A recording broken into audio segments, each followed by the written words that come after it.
안녕하세요. 맥키네 지혜투자클럽입니다. HLB.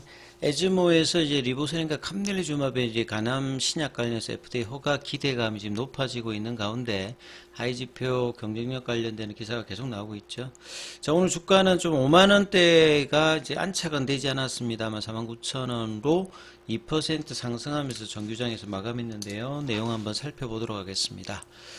자, 팍스 TV에서 기사가 이제 또 나왔던 부분 한번 살펴보면 17일부터 21일까지 이제 독일에서 개최됐던 에즈모 2025에서 리보세라닌 기반의 이제 업스트랙이 7개 정도가 발표가 되었죠. 그러니까 이번 에즈모에서는 병용요법 관련되는 임상의 어떤 경쟁력 관련되는 부분들은 이 사후 탐색 관련되는 포스트 익스플로레토리 관련되는 부분으로 또 한 번 이제 또 경쟁력을 갖추고 있다는 부분 나오고 있고요.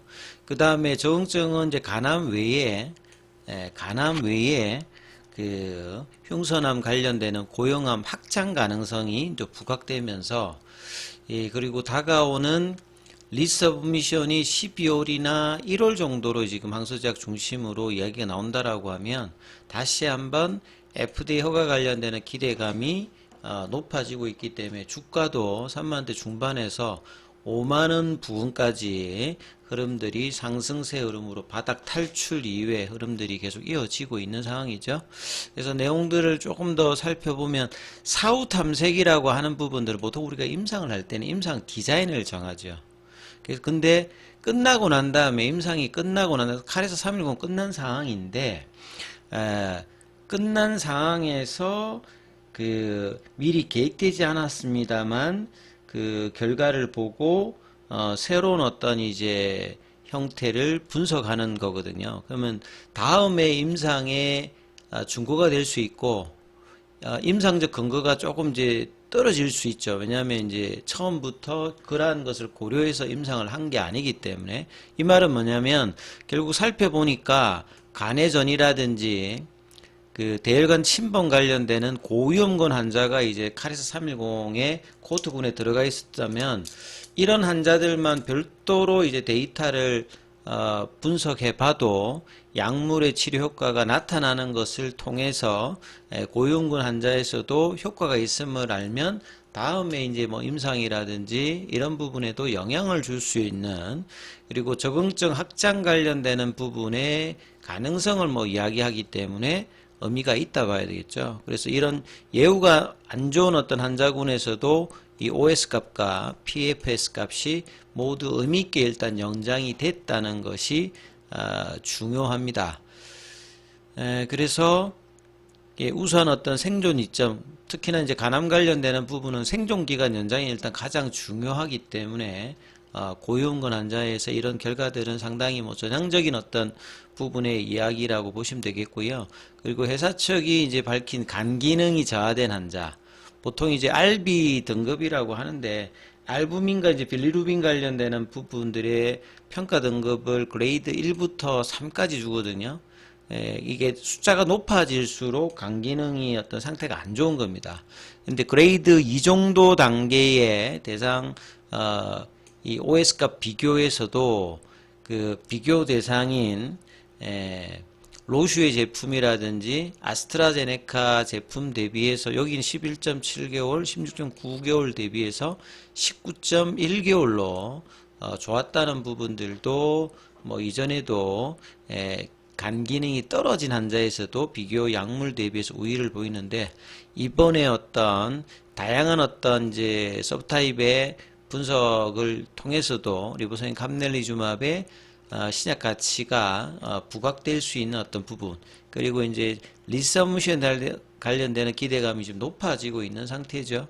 자, HLB가 이번 에즈모 때 이제 김동건 엘레바 대표가 12월이나 1월 정도에 이제 리서브미션 관련되는 부분을 목표로 하고 있다가 이제 인터뷰에서 이제 언급을 한 부분이 있었죠. 그래서 두 번의 CRL을 통해서 타이베이 미팅을 통해서도 데이터 확보를 충분히 해서 그 데이터를 가지고 이번에 타이베이 미팅에서 그렇게 이야기를 했죠. 7월달 이후에. 그래서 항서제약은 빠른 허가보다는 완성도 높은 어떤 심사 대응을 위해서 준비 기간이 필요하다는 입장으로 데이터 확보를 위해서 그래서 그 시점이 12월 말, 그 다음에 늦어도 뭐 11월 내년 1월 말 정도로 보고 있기 때문에 지금 이제 10월 말이니까 한 이제 뭐 두세 달 정도 남았기 때문에 주가가 이제 이런 어떤 기대감으로 좀 움직일 수 있는 거고요. 그리고 이제 클래스 2를 이제 기준으로 하게 되면 이 늦어도라는 말은 클래스 2를 이야기하는 겁니다. 그래서 뭐 12월 달이면 포드파 골 데이터가 어떻게 잡힐지는 모르겠습니다만 뭐 6월이나 7월 전후 여기에서 최종 FDA 허가 결과를 알 수 있는 어떤 흐름이라고 봐야 되겠죠. 국내 바이오텍이 글로벌 임상부터 NDA 신청, 허가까지 전 과정을 그러니까 뭐 라이센스 아웃 형태가 아니라 독자적으로 완수해서 승인 받으면 이 첫 번째 사례이기 때문에 한국 바이오 산업의 이제 위상을 한 단계 올릴 수 있는 어떤 기대감은 성공을 하게 되면 이런 평가들의 기대감은 여전히 있는 상태이죠. 그래서 국내 바이오텍의 좋은 사례 그리고 글로벌 20위권인 항서제약 R&D 기준으로 보면 뭐 10위권 안에 들어가는 항서제약이고요. 그래서 항서제약이 그 HLB와 글로벌 임상을 공동 진행하고 이 캄네리주맙의 글로벌 판권까지 이게 간암에 관련되는 부분이죠. 판권까지 이제 확보하면서 해외 진출 시장의 어떤 가능성을 계속 이제 확장을 했고, 그 다음 이번 에즈모에서 앞서 말씀드렸듯이 흉선암 관련되는 부분에 그러니까 다른 이제 고형암 관련되는 부분의 확장 가능성, 그 다음에 치료편의 확장, 간암에도 전신치료제뿐만 아니라 국소치료제 관련되는 부분까지 확장을 할 수 있고, 그래서 이런 허가 이후에 NCCN 가이드라인 등재 오프라벨 처방이라고 하면 보통 이제 모든 약을 그 제약사 입장에서 개발하고 바이오텍 입장에서 개발하고 있는 게 아니라 약이 없는 상태에서 그 허가를 받지 않은 약물인데 그 적응증에서 사용되는 것을 이제 오프라벨 처방이라고 하는데 보통 소아약 같은 경우에는 한 50%가 오프라벨 처방입니다. 그리고 희귀의약품 같은 경우에는 오프라벨을 많이 하거든요. 그러니까 항암제 같은 경우에도 희귀암이 많기 때문에 이제 허가를 받게 되면 그 희귀암 쪽이라든지 이런 NCCN에는 오프라벨로 그러니까 처방이 어떤 그 판단으로 오프라벨 처방 관련되는 부분에 확대를 할 수 있는 이런 부분들이 기존에 이제 선낭암에 이어서 흉선암이라든지 앞서 이제 간암의 이제 수술 보조요법까지 그러니까 FDA 허가를 최종적으로 받지 않는 상황에서도 가이드라인에서는 오프라벨 처방으로 이 적응증 확장이라든지 그 다음에 이 파이프라인의 가치를 높일 수 있는 어떤 그 기대감이 계속 있다는 거죠. 그 다음에 작년도에 도입해온 포스트리보세라닙의 그 암종불문 치료제인 기대감이 높은 리라푸라틴이 관련되는 부분들도 내년 1월 정도. 그러면 뭐 12월, 1월 정도 되면 이 리서브션 관련되는 부분과 리라푸라틴이 관련되는 부분에 NDA 어떤 제출 시점과 중복될 수 있는 어떤 부분이니까 좀 주가도 이제 이런 부분들을 이제 반영하는 흐름들이 지속적으로 지금 나오고 있는 상황이다. 바닥 탈출 위에 이렇게 보셔야 될 것 같고요. 자, 항서제약 같은 경우는 3분기 실적 발표에 또 이제 부진한 흐름들을 음봉 이후에 양봉 다시 연봉 흐름으로도 오늘 좀 진행하고 있는데요. 이름에도 불구하고 이제 JP모건 쪽에서는 항서제약 관련해서 3분기는 좀 부진했지만 4분기 관련되는 부분에 실적 관련되는 부분은 견조할 것으로 예상하면서 목표 주가는 이제 홍콩에서는 한 78달러, 그 다음에 상해 증시에서는 78위안 정도로 요렇게 지금은 이제 주가하고는 그렇게 크게 차이는 나진 않죠. 그 다음 오늘 이제 공매도 쪽에서는 오늘 200만 주는 넘지는 못했어요. 근데 시간에까지 치면 뭐 200만 주 넘어가는 어떤 분위기인데요. 공매도 이제 비중 자체는 최근에는 일주일 동안에는 한 자릿수 흐름을 보여주고 있고요. 이때 이제 거래량이 600만 주 이후에 그래도 200만 주 이상 터지진 않았습니다만 그래도 100만 주 이상을 정규장에서는 계속 이제 대부분 넘어가고 있는 수급의 흐름이 10월 달에는 조금 나타나면서 4개월 만에는 일단 거래량이 가장 많은 이제 월봉 흐름을 보여주고 있어요.